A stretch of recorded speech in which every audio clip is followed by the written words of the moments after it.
अस्सलामुअलैकुम। उम्मीद है कि आप सब खैरियत से होंगे। आज जो हमारा टॉपिक है reduce the hyperbolic partial differential equation into canonical form.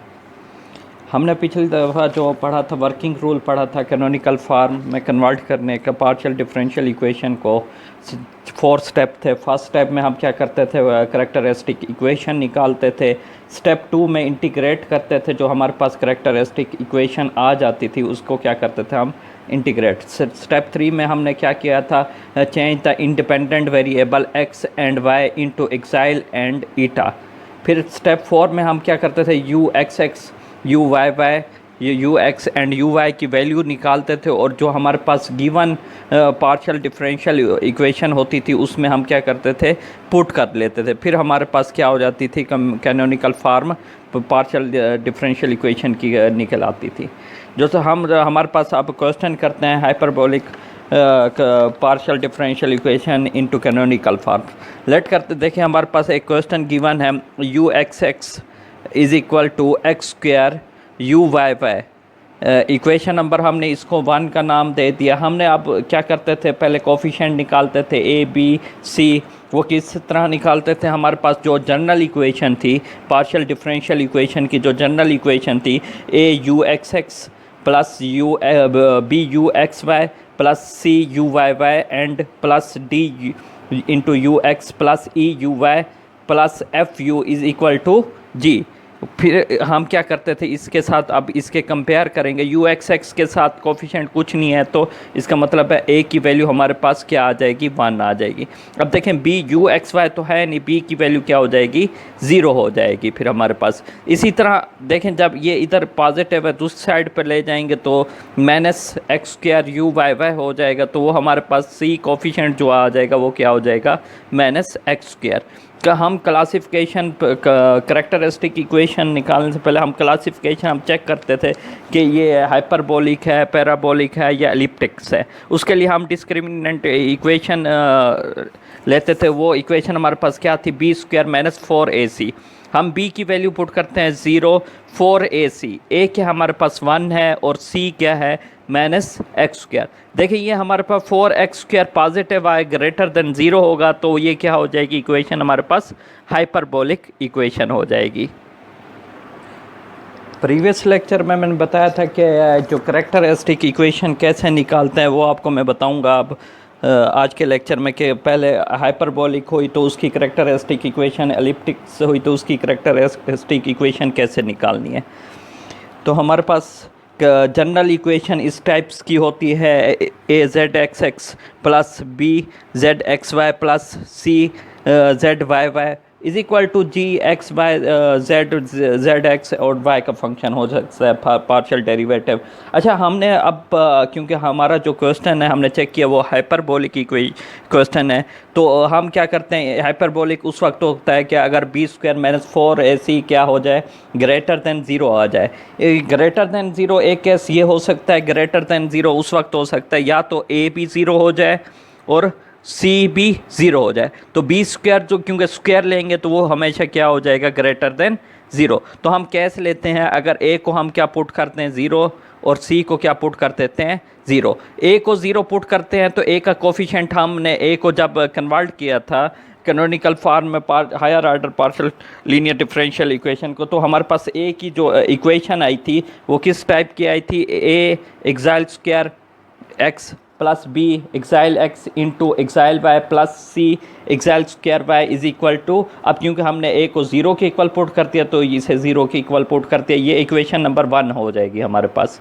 फिर सी को 0 के इक्वल पुट किया, सी जो हमारे पास इक्वेशन जब हमने एक्स वाई को एक्साइल और ईटर में कन्वर्ट किया था तो हमारे पास जो सी का कोफिशिएंट की वैल्यू आई थी वो क्या थी, a eta square x plus b partial derivative eta का with respect to x partial derivative eta with respect to y plus c partial derivative with respect to eta का derivative with respect to y square is equal to 0। इसे हमने equation number 2 का नाम दे दिया। अब जो हमारे पास इक्वेशन आई हैं, इक्वेशन नंबर 1 एंड 2 जो आई हैं, हम उसे क्या करते हैं, डिवाइड कर देते हैं किस पर, partial square y and equation number 1 को हम पार्शियल स्क्वायर वाई पे डिवाइड कर देते हैं और इक्वेशन नंबर 2 को हम पार्शियल स्क्वायर वाई पर डिवाइड कर देते हैं। जब डिवाइड करते हैं देखिए हमारे पास ये आ जाएगा, जब इसको पार्शियल स्क्वायर एक x partial square x partial divide करेंगे पार्शियल एक्साइल स्क्वायर वाई पे, तो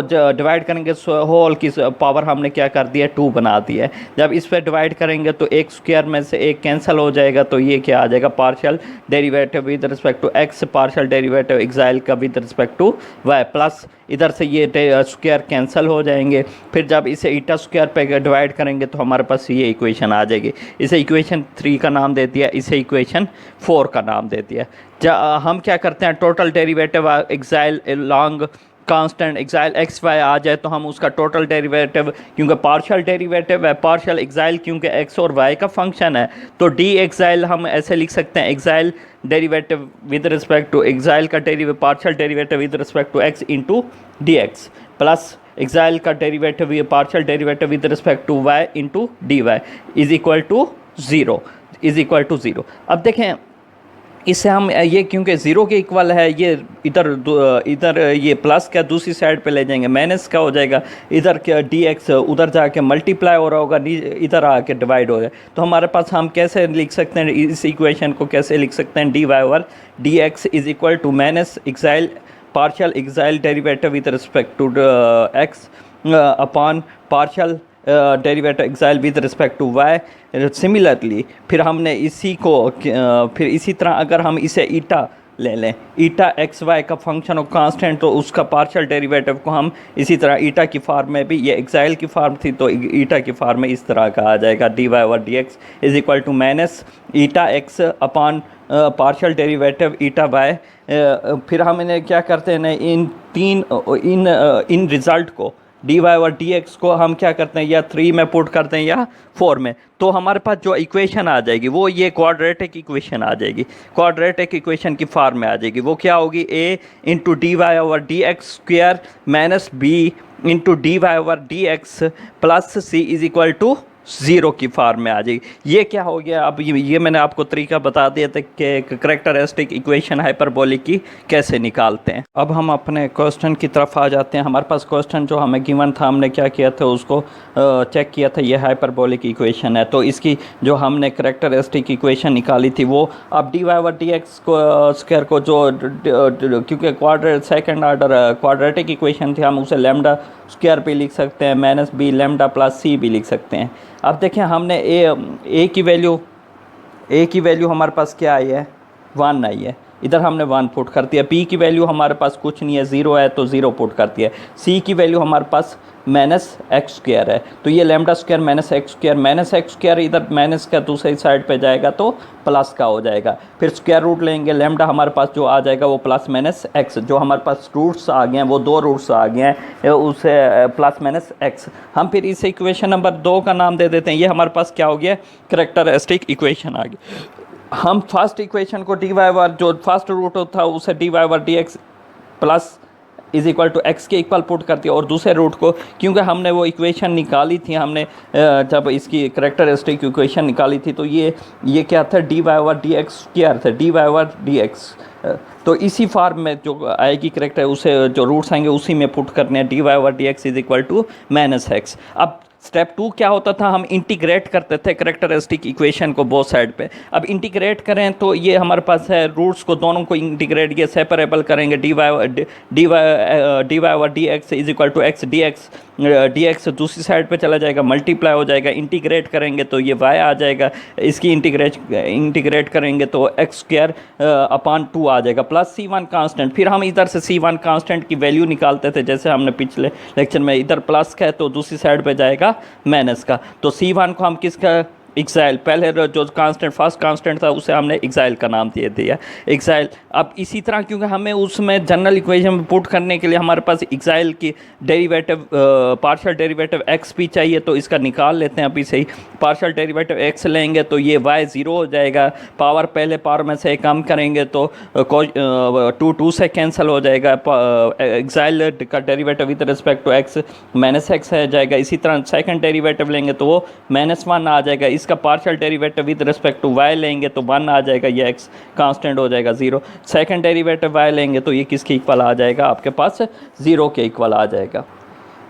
इसी तरह हम दूसरे जो रूट्स, हमारे पास दूसरा रूट था उसकी भी इंटीग्रेट सेपरेबल मेथड से करेंगे। इंटीग्रेट करके ये हमारे पास क्या आ जाएगा, y is equal to -x² upon 2 plus C1 इसी प्लस C2।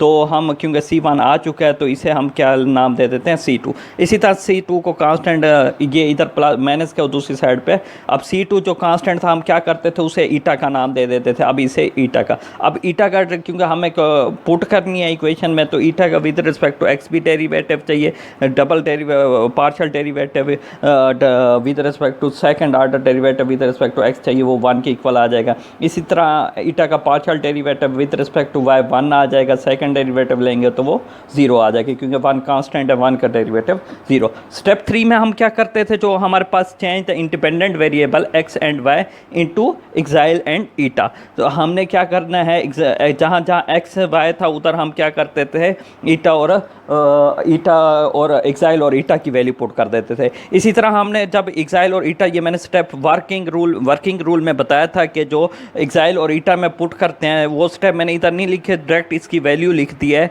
जब हमने वर्किंग रूल किया था, जो फर्स्ट लेक्चर था हमारा, उसमें हमने क्या किया था, वर्किंग रूल में UXX की वैल्यू निकाली थी जब हमने एक्साइल और ईटा को कन्वर्ट किया था। तो UXX की ये वैल्यू हमारे पास आ गई थी।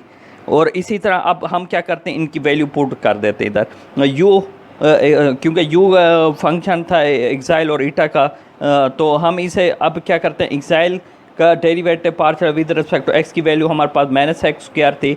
इसी तरह इसके एक्साइल x की कीमत वैल्यू हमारे पास -x थी। ईटा पार्शियल डेरिवेटिव ईटा का विद रिस्पेक्ट टू x था।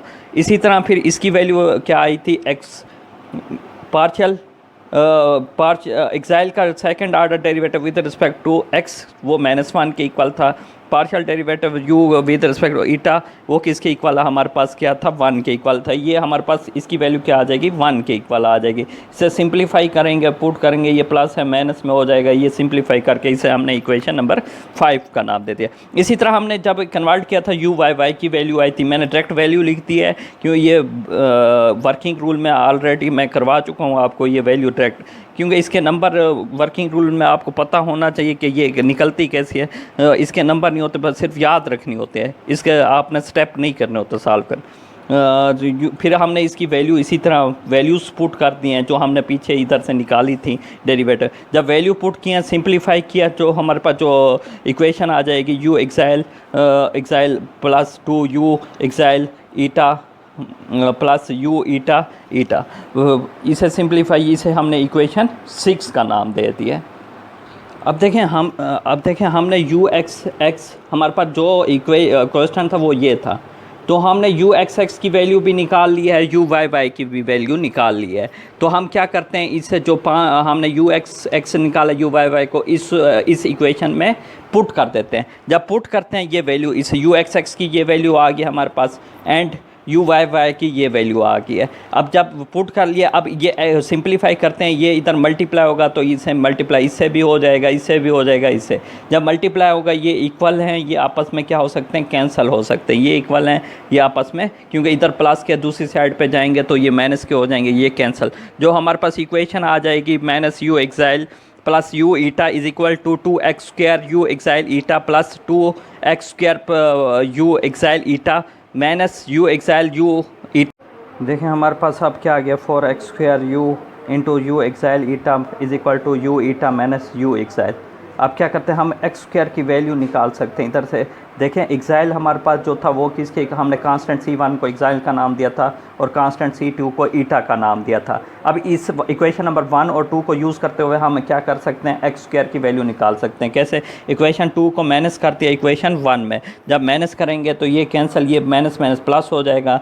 x² plus divide by 2 plus x² divide by 2 किसके इक्वल आ जाएगा, सिंप्लीफाई करेंगे तो x²। तो हमने क्या किया है, x² की वैल्यू किसके इक्वल आ गया, ईटा माइनस एक्साइल, इधर पुट कर दिया है। तो ये 4 जब ये इधर मल्टीप्लाई हो रहा है, u xi eta is equal to u eta minus u xi divided by 4 into eta minus xi. ये हमारे पास क्या आ गया, कैनोनिकल फार्म ऑफ, जो हमारे पास गिवन पार्शियल डिफरेंशियल इक्वेशन थी उसकी क्या आ गया, कैनोनिकल फार्म आ गई।